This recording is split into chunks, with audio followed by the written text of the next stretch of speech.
President Obama has been traveling in Southern California the past 2 days after a stop in Burbank for an appearance on The Tonight Show with Jay Leno. The president then flew Marine One down to San Diego County. One America's Laura Nieto was there to cover the president's first visit to Camp Pendleton. Laura? Hi, Patrick. And yeah, that's right. The president stopped by the Marine base today where he met with military families and then gave a short speech, which was definitely geared toward his audience. Talk of drawing down troops in Afghanistan got a lot of applause, but the speech itself was not entirely without a political angle, especially when it came to talk over sequestration cuts. Hello, Marines!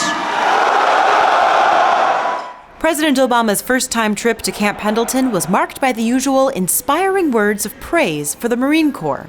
I've seen your honor, I've seen your courage, I've seen your commitment, whether in protecting our diplomatic posts around the world or preparing to deploy to Iraq or Afghanistan.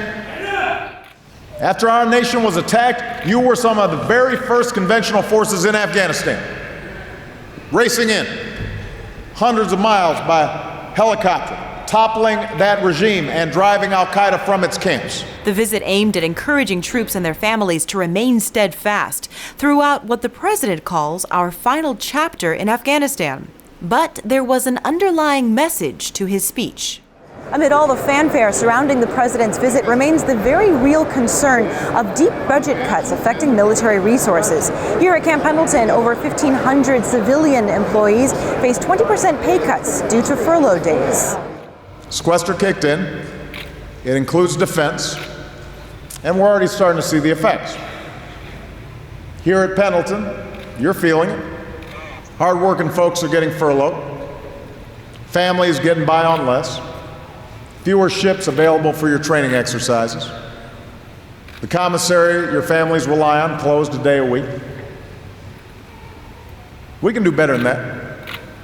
A total of 650,000 civilians employed by the Department of Defense will be taking unpaid days off throughout the end of September. This saves the Pentagon $1.8 billion. Of course, sequestration demands they cut a total of $37 billion from the budget. Army General Martin Dempsey says unless Congress addresses sequestration, there'll be a dramatic impact in our military's readiness. Most Marines on this base agree, saying the real challenge comes in maintaining high standards while working with fewer resources and less money. We're used to working, as Marines 24/7, but even our civilian Marines that work on base that are affected by this, they work 5 days a week and they get a certain amount of work done. Now that's just 20% cut. So a lot of it, we're not even sure exactly what's happening from a day-to-day basis because we don't know what someone is missing. Our support to our range and training, we have a number of civilians that work out there that kind of run the ranges for us. So, that was a huge impact. Of course, whether or not the most severe cuts end anytime soon depends on a bipartisan deal being reached in Congress. Our Marine Corps is the finest expeditionary force in the world. And as long as I'm Commander-in-Chief, I'm going to keep it that way. Now, to do that, we're going to need some help out of Washington. For which troops on Camp Pendleton are holding out hope.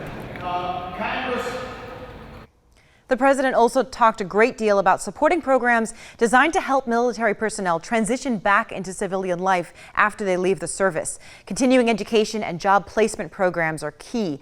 The president wants to make it more enticing for business owners to hire ex-military. As he phrases it, if you can do the job in Afghanistan with bullets flying at you, you can sure as heck do the job here in the United States of America.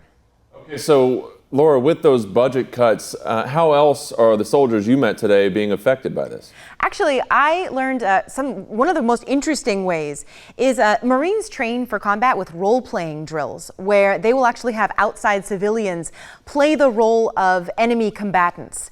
And so now with those civilian employees facing fewer hours on base because of their furlough days, it's been affecting the drill schedule. And the military personnel I spoke with, the colonel, would not go so far as to say that it was hindering their training program or making their Marines less prepared. But he also said that not having their contractors on hand did present a definite challenge. All right. Well, thank you very much, Laura.